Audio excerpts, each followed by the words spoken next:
और बड़ी खबर इस वक्त आपके सामने न्यूज 24 पर मुंबई से, जहां पर मशहूर गायिका आशा भोसले के निधन की खबर है। 93 साल की उम्र में उन्होंने अंतिम सांस ली। मुंबई के ब्रीच कैंडी अस्पताल में कल उन्हें भर्ती करवाया गया था, उस वक्त जब उन्हें सीने में दर्द की शिकायत हुई थी। इसके बाद से लगातार वो क्रिटिकल यूनिट में एडमिट थी, डॉक्टरों की निगरानी में। इस सब के बीच मुंबई के ब्रीच कैंडी अस्पताल में उनके निधन की ये खबर आ रही है। 93 साल की उम्र में उन्होंने आखिरी सांस ली है। कल उनकी पोती की तरफ से ये जानकारी दी गई थी कि थकान और चेस्ट इन्फेक्शन की वजह से उन्हें अस्पताल में भर्ती करवाया गया। बाद में इस तरह की जानकारी भी सामने आई कि उनका इलाज चल रहा है, लेकिन कंडीशन क्रिटिकल बनी हुई है। अब उनके निधन की ये खबर मुंबई से निकलकर सामने आई है। आपको बता दें कि अपने पूरे फिल्मी करियर में उन्होंने करीब 12,000 से ज्यादा गाने गाए हैं और कई गाने उनके आज भी लोगों की जुबान पर हैं।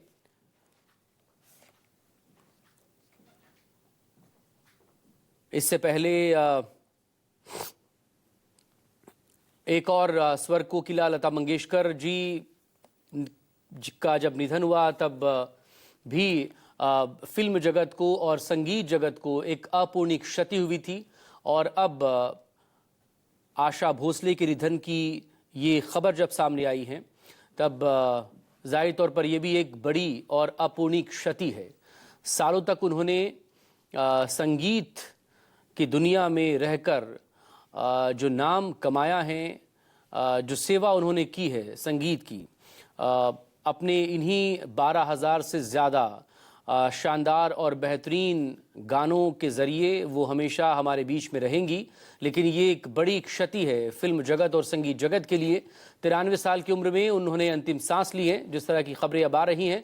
महाराष्ट्र के मंत्री आशीष शेलार ने इस बारे में जानकारी दी है कि मशहूर गायिका आशा भोसले अब नहीं रही हैं। बहुत वर्सटाइल वो सिंगर रही हैं, हर तरह के गाने उन्होंने यहाँ पर गाए हैं। न सिर्फ क्लासिकल बल्कि जो गाने उन्होंने गाए हैं उस वक्त में वो खासे प्रशंसनीय रहे हैं। और अब उनके निधन की ये खबर, मुंबई के ब्रीच कैंडी अस्पताल में वो भर्ती थी, एक बड़ी क्षति है, एक बड़ा झटका है ये हिंदी फिल्म जगत और संगीत जगत के लिए। बड़ी खबर आपको एक बार फिर से बता दें, मशहूर गायिका आशा भोसले का निधन हो गया है। मुंबई के ब्रीच कैंडी अस्पताल में कल उन्हें लाया गया था सीने में दर्द की शिकायत के बाद। हालांकि ब्रीच कैंडी अस्पताल में ही क्रिटिकल केयर यूनिट में उन्हें रखा गया था, लेकिन इस बीच खबर ये भी आई थी कि उन्हें कार्डियक अरेस्ट हुआ है और चेस्ट में इन्फेक्शन भी उन्हें बताया गया था। सांस लेने में उन्हें परेशानी हो रही थी। खुद उनकी पोती जनाई भोसले ने ये जानकारी दी थी। उनकी जो पोती है जनाई भोसले, उनकी तरफ से उनकी बीमारी को लेकर। राहुल पांडे मेरे सहयोगी इस वक्त हमारे साथ जुड़ गए हैं मुंबई से। राहुल, डिटेल अपडेट चाहेंगे आपसे। मशहूर गायिका आशा भोसले के निधन के बारे में खबरें आ रही हैं। जी बिल्कुल, हिंदी सिनेमा जगत के लिए एक दुखद खबर जो है अभी आई है। मुंबई के ब्रीच कैंडी हॉस्पिटल से जानी मानी गायिका आशा भोसले का निधन हो गया है। 92 साल की उम्र में उन्होंने जो है अंतिम सांस ली है। अब से कुछ ही समय पहले महाराष्ट्र सरकार में सांस्कृतिक मंत्री आशीष शेलार जो है वो ब्रीच कैंडी हॉस्पिटल पहुंचे थे, जहां पर उसके बाद उन्होंने जो है उनके निधन की पुष्टि जो है वो की है। अब जो आशा ताई का जो है अंतिम संस्कार मुंबई के शिवाजी पार्क शमशान भूमि में किया जाएगा। आशा ताई का जो है वो अपने परिवार के साथ फिलहाल लोअर परेल में रह रही थी। कल अचानक जो है उनकी तबीयत बिगड़ी और उसके बाद उन्हें ब्रीच कैंडी हॉस्पिटल में इलाज के लिए एडमिट कराया गया था।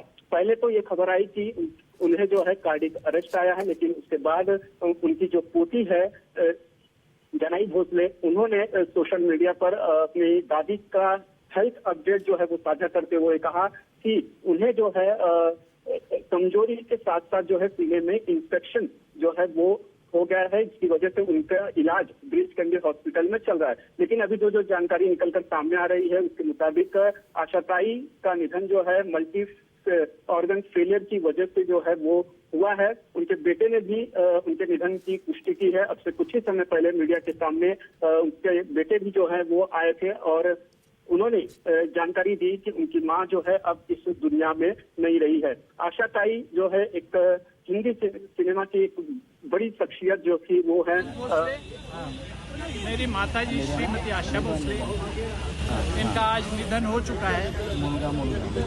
कल सुबह 11 बजे वो जहाँ रहती थी कासा ग्रैंड लोअर परेल, वहाँ पर जिनको अंतिम दर्शन लेने हैं वो आप वहाँ आइए। और 4 बजे कल दोपहर को शिवाजी पार्क में इनके अंतिम संस्कार होंगे। ठीक है। डॉक्टर साहब तो आप आनंद भोसले को सुन रहे थे। आशा भोसले के बेटे हैं आनंद भोसले, वो बता रहे थे अपनी मां के निधन के बारे में। मेरे वरिष्ठ सहयोगी अश्विनी कुमार इस वक्त हमारे साथ यहाँ पर जुड़ गए। अश्विनी, आशा ताई के बारे में ही अब आपसे बात करेंगे। एक बड़ी और अपूर्णीय क्षति न सिर्फ हिंदी फिल्म जगत के लिए बल्कि संगीत जगत के लिए भी। 12,000 से ज्यादा गानों में उनकी आवाज रही और कैसे 10 साल की उम्र में ही उन्होंने पहला मराठी गाना गाया था और इसके बाद संगीत की दुनिया में उन्होंने एंट्री की थी। अश्विनी,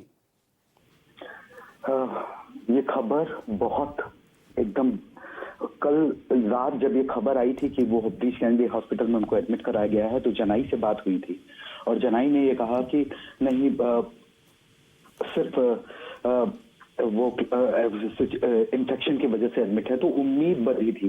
लेकिन सुबह अब ये खबर जब आई है तो अचानक से जैसे इतने साल आशा ताई को देखा, उनसे कितनी बार मिला और वो मल्लिकाए तरन्नुम थी हिंदी सिनेमा की। उनको हम कहते थे 12,000 गाने जिसके बारे में आपने जिक्र किया है वो थे। और आशा ताई के साथ वेरिएशन कितना था, अलग अलग मूड्स के गाने, अलग आइए मेहरबान आप सुनिए, आप उनको तो से रुसवा ना किया सुनिए, दोनों बिल्कुल अलग अलग जोन के गाने। तो अपनी जो 8 दशक से भी ज्यादा सिंगिंग करियर में आशा ताई ने जो मुकाम हासिल किया, मंगेशकर परिवार की ये दोनों, पहले लता दी और फिर आशा दी, हम उनको आशा ताई कहते थे, वो उन लोगों ने जो मुकाम हासिल किया उसके मुकाबले कोई सोच भी नहीं सकता कि अब हम सब सिर्फ उनके गानों के साथ, उनकी आवाज के साथ उनको आखिरी विदाई दे रहे हैं। क्या कहूं अश्विनी, एक वर्सटाइल सिंगर के तौर पर भी उनकी हमेशा पहचान रही है, जैसा आप भी जिक्र कर रहे हैं। और 60 के दशक के बाद जब कैबरे वाले सॉन्ग्स आए थे, ज़्यादातर हेलेन पर पिक्चराइजेशन भी हुआ है जिसमें एक ज़ीनत अमान की वो फिल्म का दम मारो दम सॉन्ग आज भी याद आता है, पिया तू अब तो आजा। और इसके अलावा फिर जब दूसरे गानों में हम जाएं तो फिर क्लासिकल में भी उन्होंने बेहतरीन गाने यहाँ पर दिए हैं। अश्विनी, बहुत कमाल के गाने दिए हैं। आशा ताई के बारे में क्या मतलब जैसे उनकी पहचान जो है वो संगीत की दुनिया ही थी।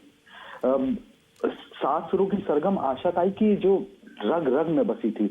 जब वो मंगेशकर परिवार में आशा ताई आई तो वहां पहले ही पूरी मंगेशकर फैमिली म्यूजिक के साथ थी। और वो दीनानाथ मंगेशकर जो फादर थे आशा ताई और लता दी के, वो बहुत क्लासिकल सिंगर और बहुत स्ट्रिक्ट थे। लता दी भी एक तरीके के गाना गाती थी और जब वो आशा ताई से किए हुए इंटरव्यूज के बीच में उन्होंने बताया था कि लता दी जो है वो हर चीज मतलब 9 साल की उम्र से उन्होंने उनके साथ गाना शुरू कर दिया और स्कूल जाने के लिए उनको डांट पड़ती थी तो उन्होंने स्कूल जाना ही बंद कर दिया और लता दी की डांट के बाद। और बागी टाइप की थी आशा, ताई, उन्होंने हमेशा, और आप उनके जिन गानों के बारे में, कैबरेज के बारे में और इस तरीके के गानों के बारे में बात कर रहे हैं, वो उनकी बागी शख्सियत को दिखाता है। वो हमेशा मोहब्बत के लिए बागी रही, गानों के लिए बागी रही, तरीकों के लिए बागी रही। और उन्होंने अपने शुरुआत में जो टैबू माने जाते थे जिस तरह के गाने, आशा ताई ने उन गानों को अपनी आवाज के साथ, या तू अब तो आजा जैसे गानों के साथ उन्होंने उस मुकाम तक पहुंचाया कि इंडियन सिनेमा के म्यूजिक ने अपनी राह बदल दी। ये 8 दशक के उनके करियर का सबसे बड़ा वो है। लता, और सबसे खूबसूरत बात यह है कि लता, एक कहते हैं कि लता मंगेशकर इतना ऊंचा बरगद थी, इतना ऊंचा पेड़ थी कि उसके नीचे पूरी इंडस्ट्री समाई हुई थी, और उसी घराने की निकली हुई, उसी साख से निकली हुई एक और शाखा, और वो उतनी ही बड़ी, उतनी ही फलदार, उतनी ही छायादार वो वैसी रही। आशा ताई की शख्सियत, ये रेयर केस है, सिर्फ इंडियन सिनेमा में ही नहीं, वर्ल्ड सिनेमा में। अब ये सब कहानियां हैं, अब सब, हाँ जाहिर ये सब कहानियां हैं, लेकिन इन अपनी आवाज़ के ज़रिए, अपने गानों के ज़रिए वो हमेशा हम सब के बीच में रहेंगी। अब 14 से ज़्यादा 14 भाषाओं में अपनी आवाज़ देना, सुर देना, गाने देना इस देश को, इस दुनिया को, और इसके अलावा हर शैली के गाने गाना।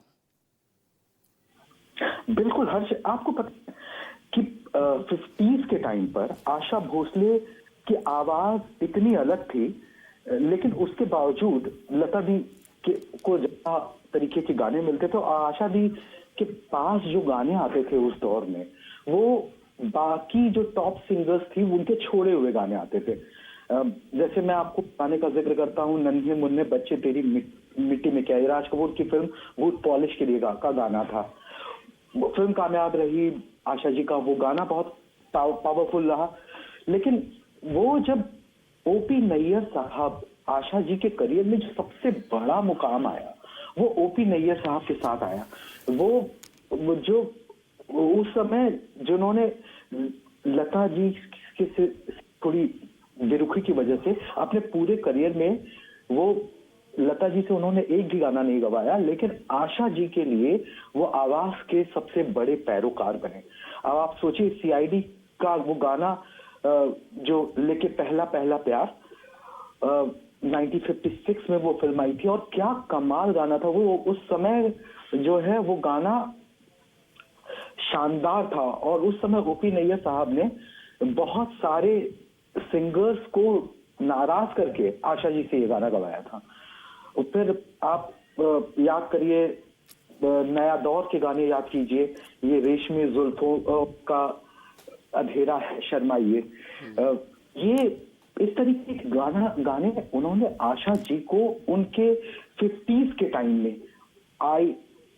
में एक ऐसी पैरेलल दुनिया में, एक ऐसी, मतलब कोई सोच भी नहीं सकता ना कि लता जी के साथ के मुकाबले कोई आवाज उनके सामने खड़ी होगी, और वो आवाज उनकी बहन की ही थी।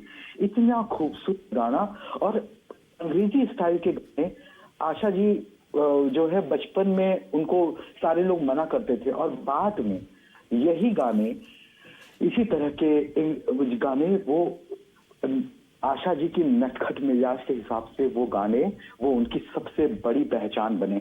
तो ये आशा जी का करियर, और जाते जाते आशा जी, हम लगातार उनके वीडियोस देखते रहे, उनके रेस्टोरेंट्स के बारे में बातें सुनते रहे, उनको रियलिटी शोज में देखते रहे। वो अपने अभी 2 साल पहले उन्होंने एक बहुत बड़ा वो जो है कॉन्सर्ट अपनी पोती जनाई को इंट्रोड्यूस करने के लिए किया था, और वो कमाल का वो हमेशा एक्टिव रही। इसलिए अचानक इस उम्र में भी उनके जाने की ये खबर सबके लिए गहरा सदमा है।